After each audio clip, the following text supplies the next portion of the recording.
اللہ رب العزت کا ہم پر کتنا کرم کہ اللہ نے ہمیں اتنا پیارا ملک عطا فرمایا۔ ہمارے ملک کا نام ہے پاکستان، یہ فارسی کا لفظ ہے۔ پاک کا مطلب ہوتا ہے طیب، اور ستان کہتے ہیں ملک کو، جیسے ہندوستان ہندوؤں کا ملک، پاکستان پاک لوگوں کا ملک۔ عربی میں اس کا ترجمہ کریں تو پاکستان کا ترجمہ بنے گا مدینہ طیبہ، یعنی عربی میں جس کو کہتے ہیں نا مدینہ طیبہ، فارسی میں اس کا ترجمہ بنے گا پاکستان۔ اور یہ ملک اللہ نے ہمیں شب قدر میں عطا فرمایا۔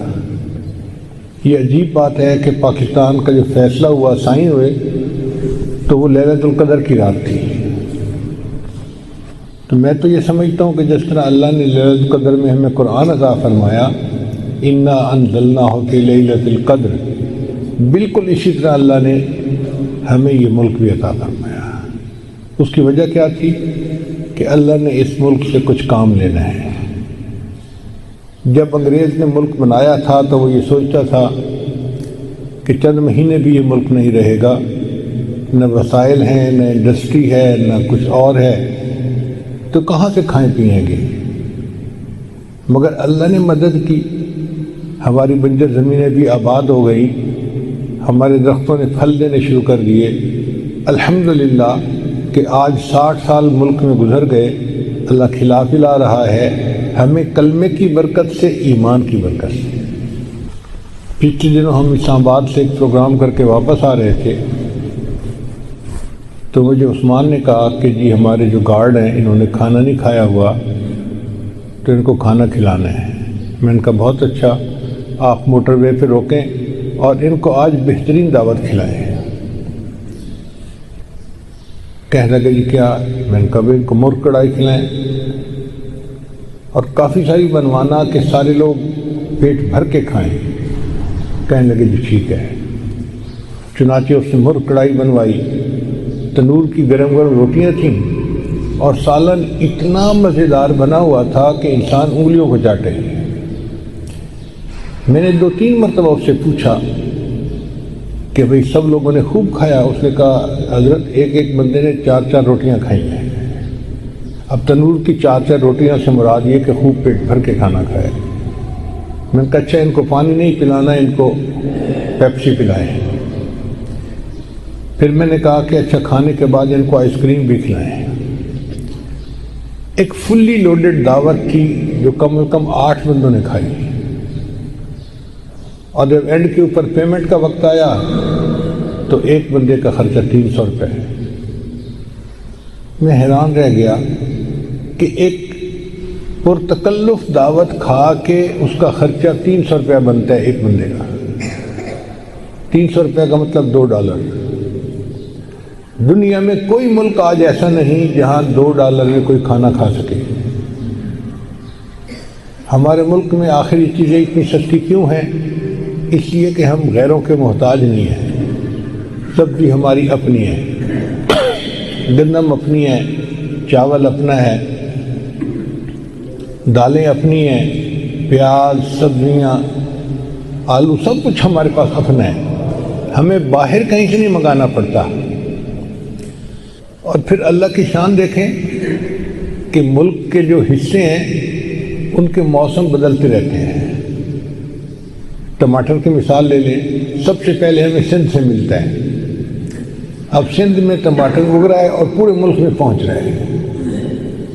پھر سندھ کا موسم موافق نہیں رہتا تو پھر پنجاب میں اگنا شروع ہو جاتے ہیں۔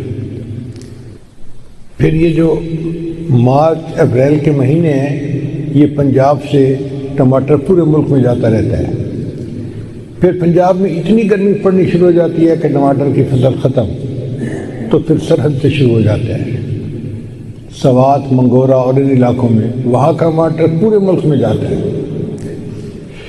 پھر ایک وقت آتا ہے کہ وہاں بھی سبزی اگنی ختم ہو جاتی ہے، تو کوئٹہ کے علاقے سے آنا شروع ہو جاتے ہیں۔ اللہ کی شان دیکھیے، پورا سال کسی نہ کسی حصے کی سبزی وہ پورے ملک میں پہنچتی ہے، اللہ ایمان والوں کو کھانا کھلا رہے ہیں۔ ہمارے ملک کی اقتصادی حالت بہت خراب ہے، لیکن آج بھی اگر آپ جائیں تو آپ کو ریڑیاں اور دکانیں پھلوں سے بھری ہوئی نظر آئیں گی۔ میں تو حیران ہوتا ہوں کئی دفعہ دیکھ کے کہ یا اللہ آپ نے اتنی نعمتیں ہمیں عطا فرمائی ہیں۔ مالٹے کی فصل آئی تو ریڑیاں مالٹوں سے بھری ہوئی ہیں، کنو کی فصل آئی تو اس سے بھری ہوئی ہیں، امرود بھرے ہوئے ہیں، انگور بھرے ہوئے ہیں، پھر آم کا موسم شروع ہوتا ہے تو کئی مہینے آم ہی بھرے ہوتے ہیں۔ وہ کون سا پھل ہے جو ہمارے ملک میں نہیں ہوتا؟ الحمدللہ ثم الحمدللہ۔ تو اللہ تعالیٰ نے ایمان کی برکت سے ہمیں کھانے پینے میں محتاج نہیں بنایا۔ ہم غریب ہیں مگر اپنے کھانے پینے میں کسی کے محتاج نہیں ہیں۔ یہ اللہ تعالیٰ کی کتنی بڑی نعمت ہے۔ اس وقت بھی جو دفتروں میں لوگ کام کرتے ہیں وہ دوپہر کے وقت ریڑھی سے دال چاول کھاتے ہیں۔ میں نے لاہور میں ایک بندے سے پوچھا کہ آپ دوپہر کا کھانا لے کے جاتے ہیں؟ کہنے لگے کیا ضرورت ہے، دفتر کے ساتھ نیچے ریڑھی لگی ہوئی ہے، وہ دال چاول بناتا ہے، اتنے مزے کے ہوتے ہیں، 50 روپے کی پلیٹ میں پیٹ بھر کے کھانا کھاتے ہیں۔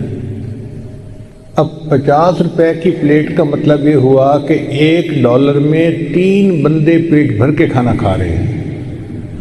پوری دنیا میں کوئی ایک ملک ایسا نہیں کہ جہاں اتنا سستا کھانا ملتا ہو کہ $1 کے اندر 3 بندے پیٹ بھر کے کھانا کھائیں۔ $1 میں تو پیپسی کی بوتل باہر نہیں ملتی، کھانا کیا ملے گا؟ پھر اللہ رب العزت نے ہمیں جو دینی اور مذہبی آزادی اب تک دی ہوئی تھی، یہ اللہ کی بڑی نعمت ہے۔ مدارس ہیں، مساجد ہیں، دین کی تعلیم دی جاتی ہے، حدیث پڑھائی جاتی ہے، تفسیر پڑھائی جاتی ہے، مسجدوں کے اندر خطبہ دیا جاتا ہے، اور لکھا ہوا خطبہ نہیں ہوتا۔ باہر ملکوں میں تو لکھا ہوا خطبہ مل جاتا ہے اور اس کو امام صاحب نے پڑھنا ہوتا ہے، وہ اپنی مرضی سے کچھ نہیں بیان کر سکتے۔ یہ ہمیں کتنی بڑی نعمت ملی ہوئی ہے کہ ہم اپنی مرضی کا عنوان چنتے ہیں اور اس کے اوپر ہم اپنی مرضی سے بیان کرتے ہیں۔ تو مدارس کا کھلا ہونا یا مساجد کا کھلا ہونا یہ اللہ کی بڑی نعمتوں میں سے نعمت ہے۔ ہمیں آزادی کی قدر کرنے کی ضرورت ہے۔ یہ 6 ایسے حالات ہیں کہ ان میں سے کوئی نہ کوئی حال بندے کے اوپر ضرور ہوتا ہے، مگر یہ سب آزمائش ہیں۔ اللہ تعالیٰ خوشی دیتے ہیں آزمانے کے لیے، کیا یہ میرا بندہ شکر ادا کرتا ہے یا نہیں کرتا۔ اللہ تعالیٰ غم دیتے ہیں آزمانے کے لیے کہ یہ بندہ صبر کرتا ہے یا نہیں کرتا۔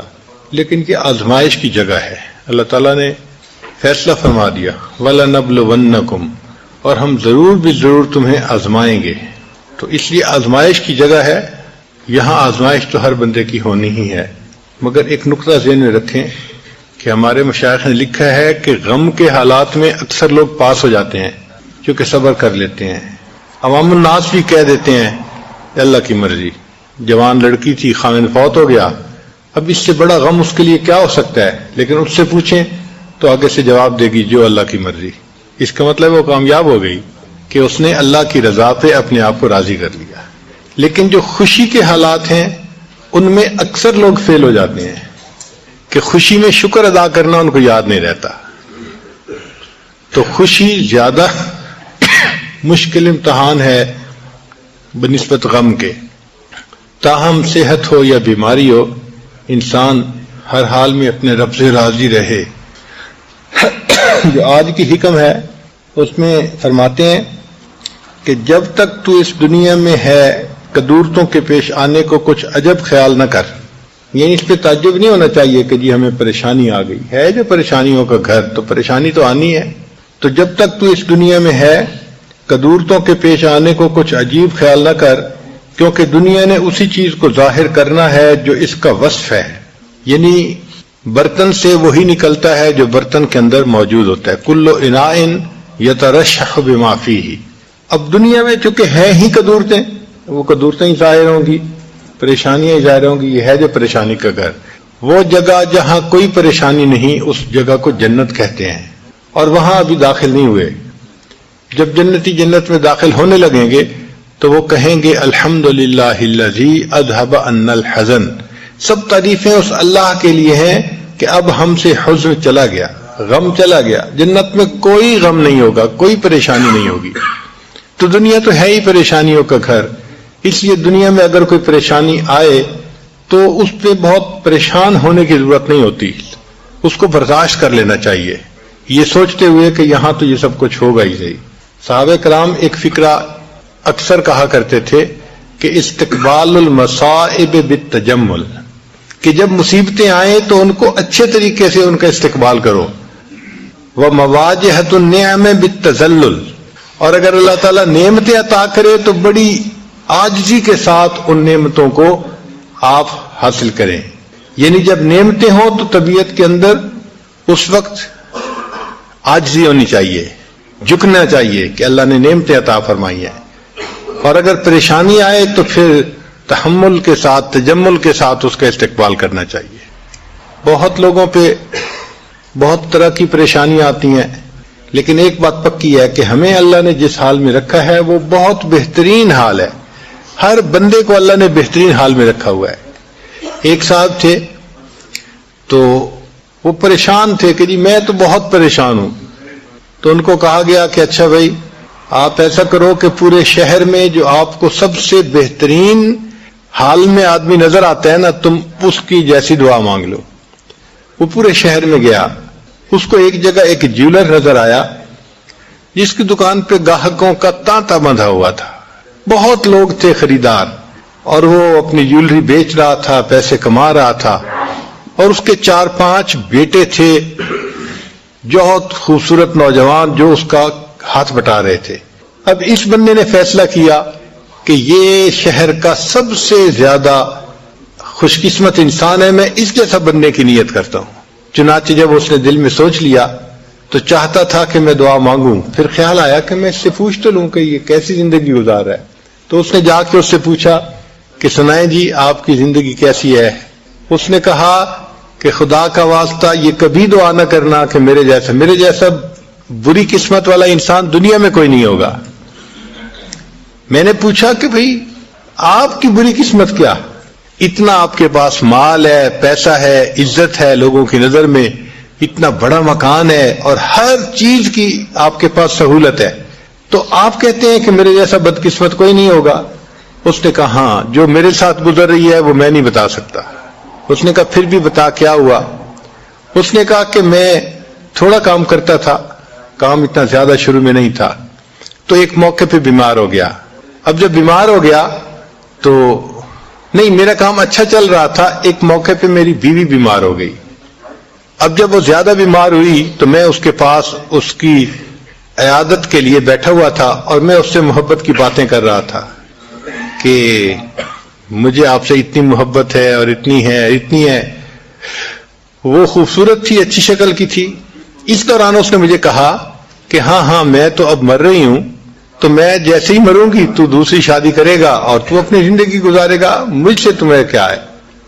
کہتے ہیں کہ میں نے اسے کہا کہ نہیں میں تمہارے بعد دوسری شادی نہیں کروں گا۔ تو اس نے کہا کہ اچھا میرے بعد دوسری شادی نہیں کرو گے، اس کی کوئی مجھے کوئی ثبوت پیش کرو۔ کہتے ہیں کہ اس کی محبت میں اس قدر گرفتار تھا کہ ہمارے قریب کوئی حکیم رہتا تھا، تو میں نے اس سے جا کے کہا کہ بھئی مجھے کوئی ایسی دوائی کھانی ہے کہ جس کے بعد میرے اندر عورت کی جو طلب ہے وہ ہی ختم ہو جائے، شہوت ہی ختم ہو جائے۔ تو اس نے مجھے ایک دوائی دے دی اور میں نے اس بیوی کو دکھا کے وہ دوائی کھا لی۔ اس کو کھانے کے بعد میں نامرد ہو گیا، مگر اللہ کو منظور تھا، بیوی صحت مند ہو گئی۔ اب جب کچھ عرصہ وہ صحت مند رہی تو اس نے مجھ سے مطالبہ شروع کر دیا کہ بھئی تم میرے خاوند ہو تو میری ضرورت کو پورا کرو۔ اب میں ضرورت پورا کرنے کے قابل نہیں تھا، تو وہ پھر اس کے اندر بغاوت آ گئی، وہ دین سے بھی دور ہو گئی، اور اس نے ادھر ادھر حرام کے تعلقات پیدا کر لیے۔ تو کہتے ہیں کہ یہ جو 5 بیٹے تمہیں نظر آ رہے ہیں یہ میرے نہیں ہیں، یہ میری بیوی کے ہیں، مگر ہیں غیر مردوں سے۔ اب میں جب ان 5 کی شکلیں آنکھوں سے دیکھتا ہوں نا روزانہ بیٹھ کے، تو جو میرے دل پہ گزرتی ہے تم اس کی تکلیف کا اندازہ نہیں لگا سکتے۔ تو کبھی دعا نہ کرنا کہ تم میرے جیسے بن جاؤ، اللہ تمہاری قسمت اچھی کرے، میرے جیسی نہ کرے۔ تو دیکھو اس بندے نے اپنی طرف سے سمجھا تھا کہ یہ سب سے دنیا شہر کا خوش قسمت انسان ہے، اور اس کو کیا پتا تھا کہ اس انسان کے ساتھ کیا بیت رہی ہے، اس کے دل پہ کیا دکھ ہے، کیا غم ہے۔ تو ہر بندہ سمجھتا ہے کہ جی بس میں بہت دکھی ہوں، دوسرے تو سب اچھے ہیں. نہیں، ہر ایک کی اپنی زندگی ہوتی ہے.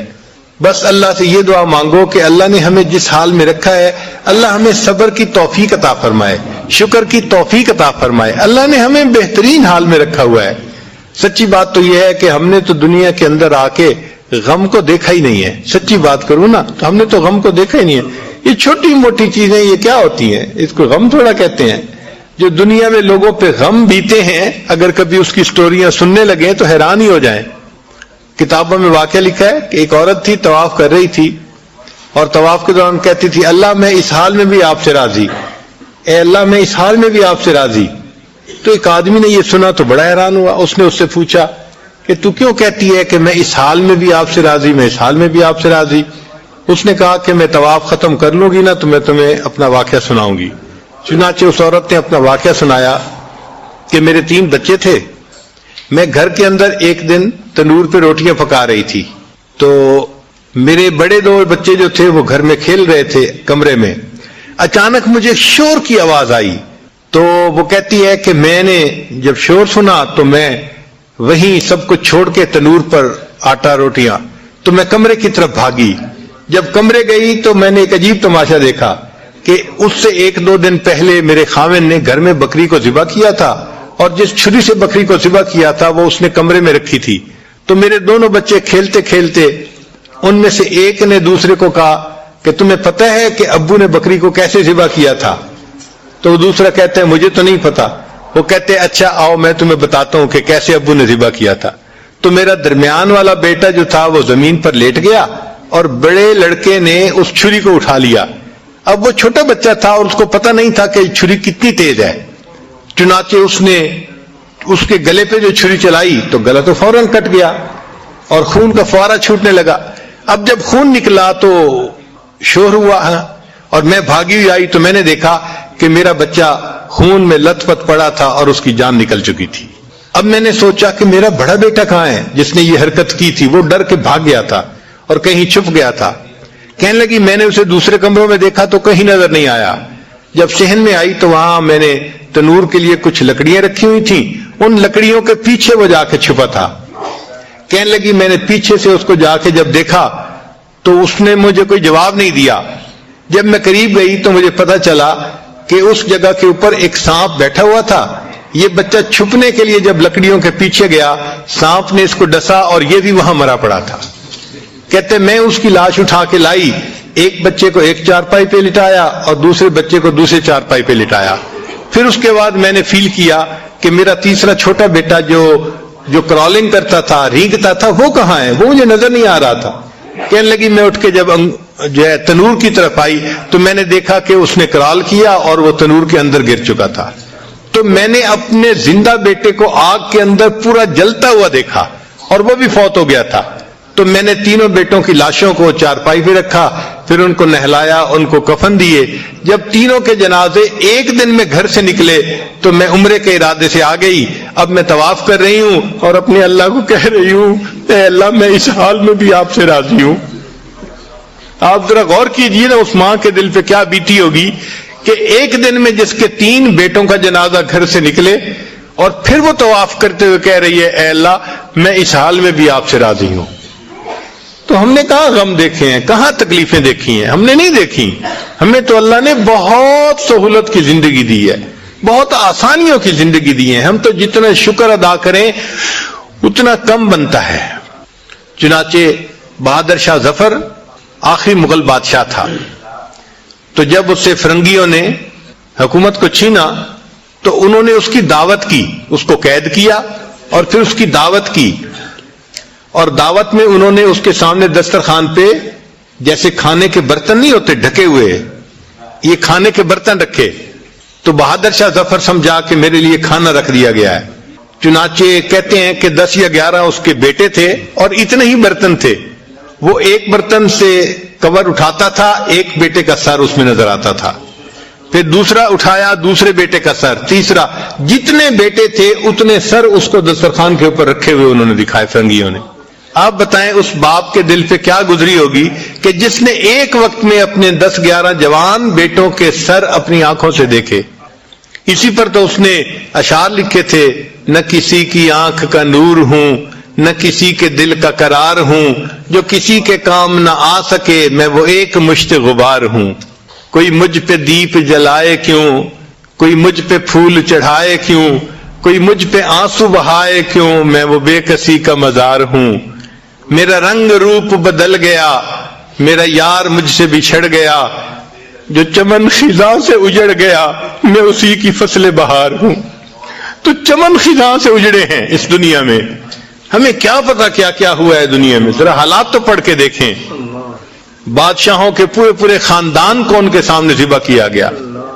آپ کبھی کربلا کے حالات دیکھیں نا کہ سیدنا حسین رضی اللہ تعالیٰ عنہ نے اپنے خاندان کے لوگوں کے نوجوانوں کو اپنی آنکھوں کے سامنے شہید ہوتے دیکھا۔ کوئی آسان کام نہیں ہوتا۔ ہمارے گھر کے چھوٹے سے بچے کو کوئی خراش آ جائے نا، ہمارا دل تڑپ اٹھتا ہے، اور ہم بار بار فون کر کے پوچھ رہے ہوتے ہیں ڈاکٹر کے پاس پہنچ گئے، ڈاکٹر نے ٹریٹمنٹ دے دی، ڈاکٹر نے کیا کہا، جب تک تسلی نہیں ہو جاتی اس وقت ہم پوچھتے رہتے ہیں۔ ایک چھوٹی سی خراش آئی ہے اور وہاں تو زندگیوں کے معاملات ہو گئے۔ تو ہم نے تو سچی بات ہے غم کو دیکھا ہی نہیں ہے، سچی بات یہی ہے۔ یہ چھوٹے موٹے حالات جو گھروں میں پیش آ جاتے ہیں یہ کوئی غم تھوڑا ہے، یہ تو دنیا ہے، اور دنیا میں تو یہ ہوگا۔ اگر کوئی بندہ بس کے اندر سفر کرے اور پھر کہ جی مجھے تو جھٹکے لگ رہے ہیں، تو بھائی بس کے اندر بیٹھ کے سفر کرو گے تو جھٹکے تو لگیں گے۔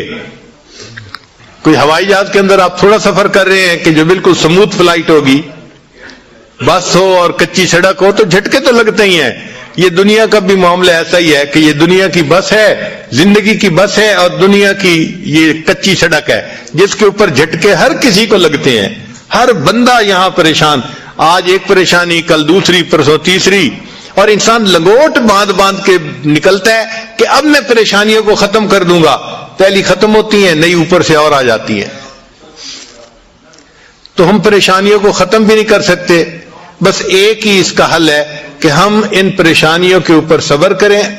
ہاں پریشانیاں اللہ سے مانگنی نہیں چاہیے، ہم پریشانیوں کے قابل نہیں، آزمائش کے قابل نہیں ہیں، ہم پریشانیاں مانگے نہیں، لیکن اگر آ جائیں اللہ کی طرف سے تو بس اس پر صبر کریں۔ صبر دو طرح کا ہوتا ہے، ایک ہوتا ہے کہ صبر علی الاطاعہ، اطاعت کے لیے صبر کرنا۔ مثال کے طور پہ نیند بہت آ رہی ہے اور دل چاہتا ہے کہ سو جائیں، اور تہجد کی نماز جانے والی ہے یا فجر کی جماعت جانے والی ہے، تو انسان اٹھتا ہے اس وقت۔ اب یہ جو مشقت اٹھانی پڑتی ہے نا اٹھنے کی، اس کو صبر علی الاطاعہ کہتے ہیں، کہ یہ اطاعت کے لیے انسان کو صبر کرنا پڑا۔ تو اطاعت کے لیے، نیکی کرنے کے لیے بھی بندے کو صبر کرنا پڑتا ہے۔ جیسے آپ لوگ روزے رکھ رہے ہیں، اب روزے کا رکھنا یہ مشقت ہوتا ہے، پیاس ہوتی ہے اور بھوک ہوتی ہے، مگر برداشت کرنی پڑتی ہے، اس کو صبر علی الاطاعہ کہتے ہیں۔ اور ایک ہوتا ہے صبر عن المعصیہ، کہ گناہوں سے رکنے کے لیے صبر کرنا۔ مثلا ایک آدمی پر شہوت تو سوار ہے مگر وہ اس ٹیمپٹیشن کو برداشت کرتا ہے، کوئی گناہ کا کام نہیں کرتا، تو یہ صبر عن المعصیہ ہے۔ جیسے سیدنا یوسف علیہ السلام کو زلیخا نے کہا تھا قالت ہی تلک قال معاذ اللہ، انہوں نے کہا تھا میں اللہ کی پناہ مانگتا ہوں، میں یہ گناہ نہیں کر سکتا۔ تو یہ دو طرح کا صبر ہے جو بندے کو کرنا پڑتا ہے، نیکی کرنے کے لیے صبر کرنا پڑتا ہے اور گناہوں سے بچنے کے لیے صبر کرنا پڑتا ہے۔ لیکن یہ جو صبر کرنے والے ہیں ان کو اللہ کی طرف سے بہترین اجر ملے گا۔ ہر عمل کے اجر کا کوئی نہ کوئی حد ہے، لیکن صبر والے کے اجر کی کوئی انتہا نہیں ہے۔ اللہ فرماتے ہیں انما یوفی الصابرون اجرہم بغیر حساب، ان کو اللہ تعالیٰ بغیر حساب کے اجر عطا فرمائیں گے، اتنا اجر دیں گے کہ وہ لوگ بس بس کریں گے، ان کو اتنا راضی کریں گے۔ اس لیے جنتی جب جنت میں داخل ہوں گے تو فرشتے چاروں طرف سے ان کا استقبال کرنے کے لیے آئیں گے، والملائکۃ یدخلون علیہم من کل باب سلام علیکم بما صبرتم، وہ کہیں گے اور تم پر سلامتی ہو، تم نے دنیا کے اندر صبر کیا، گناہوں سے بچنے کے لیے بھی صبر کیا، نیکی کرنے کے لیے بھی صبر کیا، بما صبرتم فنعم عقبی الدار، تو سلامتی ہو سلامتی ہو، ان کو فرشتے کہیں گے۔ ہم اپنی زبان میں اس کا ترجمہ کریں نا تو سلام علیکم کا ترجمہ بنے گا اور تمہاری اور تمہیں مبارک ہو، تمہیں شاباش ہو. سلام علیکم کا ترجمہ بنے گا اور تمہیں شاباش ہو، تم سلامت رہو. ہم نہیں کہتے اے بچے جیتے رہو، تو جیسے ہم کہتے ہیں نا کسی کو جیتے رہو، تمہیں شاباش ہو، تو سلام علیکم کا بالکل یہی معنی ہے. فرشتے یہ کہیں گے اوے جیتے رہو، تم کتنی اچھی زندگی گزار کے آئے، تم صبر کی زندگی گزار کے آئے. فنعم عقبی الدار، اب اللہ نے کتنا اچھا تمہیں گھر عطا فرما دیا. تو صبر والوں کو اللہ تعالیٰ دنیا میں بھی اجر بہت دیتا ہے اور جنت میں بھی ان کو بہت اجر ملے گا. تو ہمیں اپنے اندر یہ صبر کی صفت پیدا کرنی چاہیے. صبر تو اتنا بھی نہیں کہ اگر سامنے سے کوئی ناگوار لفظ سننے کو مل جائے نا تو ہم اپنے غصے کو برداشت کر لیں. ہمارے اندر اتنا بھی صبر نہیں ہے. معمولی سی بات کا برداشت کرنا ہمارے لیے مشکل ہوتا ہے. اس لیے آپ دیکھیں کہ دونوں دوست جو ہیں وہ بیت بھی ہیں، نیک بھی ہیں، سب کرتے ہیں، پھر آپس میں الجھتے بھی ہیں. کیوں الجھتے ہیں؟ اس لیے الجھتے ہیں کہ صبر نہیں ہے نا، برداشت نہیں ہے. تو برداشت کو بڑھانا پڑتا ہے. صحابہ رضی اللہ تعالیٰ عنہ نے بہت مصائب برداشت کیے جس کی وجہ سے اللہ نے ان کو بڑا رتبہ اور درجہ عطا فرمایا. یہ مصائب تو اتنے آتے ہیں کہ ایک ایسا وقت آتا ہے مستہم البأساء والضراء وزلزلوا حتی یقول الرسول والذین آمنوا معه متی نصر اللہ، کہ ایمان والے اور ان کے ساتھ جو اللہ کے رسول تھے وہ بے اختیار پکار اٹھے کب اللہ کی مدد آئے گی. یعنی اتنا اللہ تعالیٰ بندے کو اس معاملے میں آزماتے ہیں، خوب رگڑا دیا جاتا ہے، خوب اس کو گرل کیا جاتا ہے تاکہ یہ بندہ اونچے سے اونچے مرتبے تک پہنچ جائے. تو صحابہ کرام اور نبی علیہ السلام پکار اٹھے کہ کب اللہ کی مدد آئے گی. پہلی امتوں کے جو صحابہ تھے ان کے اوپر کم مصیبتیں آئی تھیں، لیکن اس امت کے جو صحابہ کرام تھے ان کے اوپر بہت زیادہ مصیبتیں آئیں.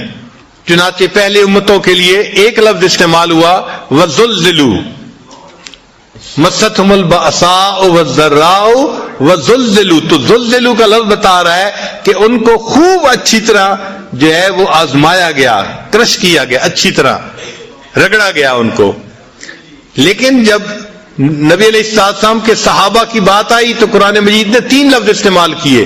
فرمایا وَزُلْزِلُوا زِلْزَالًا شَدِيدًا. اب یہ 3 لفظ بتا رہے ہیں کہ صحابہ کرام پر جو آزمائش تھی وہ پہلی امتوں کی آزمائش سے بہت زیادہ تھی. پھر اس کا نتیجہ کیا نکلا کہ اللہ نے نبی علیہ السلام کے صحابہ کو جو رتبہ دیا وہ پہلی امتوں کے صحابہ سے بہت اونچا رتبہ تھا. تو جس بندے کو تکلیف زیادہ ملتی ہے اس کو اللہ کے ہاں مقام بھی اونچا ملتا ہے، بڑا ملتا ہے. تو صبر کرنا چاہیے. بے صبری سے انسان اپنے اجر کو گنوا لیتا ہے. کہ کتابوں میں لکھا ہے کہ جب اللہ تعالیٰ نے لوح و قلم کو پیدا کیا تو اللہ نے قلم کو حکم دیا کہ قلم لکھ. تو قلم نے لکھنا شروع کیا لا الہ الا انا محمد رسولی، کہ نہیں کوئی معبود سوائے میرے اور محمد صلی اللہ علیہ وسلم میرے رسول ہیں. پھر اس کے بعد لکھا من لم یستسلم قضائی، جو شخص میری قضا کو تسلیم نہیں کرتا، ولم یصبر علی بلائی، اور میری بلا کے اوپر صبر نہیں کرتا، ولم یشکر علی نعمائی، اور میری نعمتوں پر شکر ادا نہیں کرتا، فلیطلب ربا سوائی، اس کو چاہیے کہ میرے سوا کسی اور کو اپنا رب بنا لے. تو ہم اگر مصیبتوں کے اوپر صبر نہیں کریں گے اور اللہ کی نعمتوں کا شکر ادا نہیں کریں گے تو اللہ فرماتے ہیں کہ پھر تم کسی اور کو اپنا رب بنا لو. اللہ اکبر کبیرہ. اس لیے مومن کو چاہیے کہ تکلیفوں پر صبر کرے. یہ تکلیفیں گھر میں کسی فرد کی وجہ سے ہوں، بیوی کی وجہ سے ہوں، بچوں کی وجہ سے ہوں، بھائی کی وجہ سے ہوں، کاروباری شریک کی وجہ سے ہوں، دوست کی وجہ سے ہوں، رشتہ دار کی وجہ سے ہوں، کسی کی طرف سے بھی ہو سکتی ہیں. اس کے اوپر صبر کرنا، یہ اس لیے شریعت نے کہا ہے کہ اگر میاں بیوی ایک دوسرے کی ایذا پر صبر کریں گے ان کو وہ اجر ملے گا جو اللہ تعالیٰ نے ایوب علیہ السلام کو صبر کا اجر عطا فرمایا تھا. تو خاوند کی تنگی کے اوپر بیوی صبر کرے تو ایوب علیہ السلام کے صبر کا اجر پائے گی، اور اگر بیوی کی ایذا پر خاوند صبر کرے اللہ خاوند کو ایوب علیہ السلام کے صبر کا اجر عطا فرمائیں گے. تو ہمیں اپنے اندر یہ صبر کی صفت پیدا کرنی چاہیے. جس بندے میں 2 نعمتیں ہو نا، ایک تقوی اور ایک صبر، اس کو اللہ تعالیٰ دنیا کے اندر سرخروئی عطا فرماتا ہے، عزتوں سے نوازتا ہے۔ چنانچہ سیدنا یوسف علیہ السلام کے پاس جب ان کے بھائی آئے تو بھائیوں کو تو پتہ نہیں تھا کہ یہ وقت کا بادشاہ یہ ہمارا بھائی یوسف علیہ السلام ہے، وہ تو یہ سمجھے تھے کہ یہ عزیز مصر ہے اور یہ بادشاہ ہے۔ تو وہ کہنے لگے یا ایھا العزیز مسنا و اہلنا الضر، اے عزیز مصر ہمیں اور ہمارے اہل خانہ کو تنگ دستی نے بے حال کر دیا، وجئنا ببضاعۃ مزجاۃ، اور ہم ایسا نقدی لائے ہیں کہ جو پوری بھی نہیں ہے، یعنی رقم بھی پوری نہیں ہے، وتصدق علینا، اور آپ ہمارے اوپر صدقہ خیرات کر دیں، ان اللہ یجزی المتصدقین، یعنی ہمارے پاس پیسے پورے نہیں ہیں، ہم گندم زیادہ چاہتے ہیں، پیسے تھوڑے ہیں ہمارے پاس گندم کے لیے، تو آپ صدقہ و خیرات کر دیں اور ہمیں کچھ گندم اللہ کے نام پہ دے دے۔ صدقہ و خیرات کا یہ مطلب ہے کہ اللہ کے نام پہ کچھ ہمیں گندم اور پلس دے دے۔ ان اللہ یجزی المتصدقین، اللہ تعالیٰ صدقہ دینے والوں کو جزا عطا فرماتے ہیں۔ جب یوسف علیہ السلام نے بھائیوں کی زبان سے یہ بات سنی کہ یہ مجھ سے بھیک مانگ رہے ہیں، یہ بھی تو آخر نبی علیہ السلام کے بیٹے ہیں، اس حال میں پہنچ گئے کہ مجھ سے میرے سامنے کھڑے بھیک کر مانگ رہے ہیں، اللہ کے نام پہ سوال کر رہے ہیں، تو یوسف علیہ السلام نے اس وقت راز کھولتے ہوئے پوچھا ما فعلتم بیوسف، تم نے یوسف کے ساتھ کیا معاملہ کیا تھا؟ تو بھائی تو اس کی توقع نہیں رکھتے تھے کہ کوئی یوسف کا نام بھی جانتا ہوگا، انہوں نے تو اپنے طور پہ ان کو ایک بند کنویں میں پھینک کے بھول گئے تھے کہ وہ مر گیا۔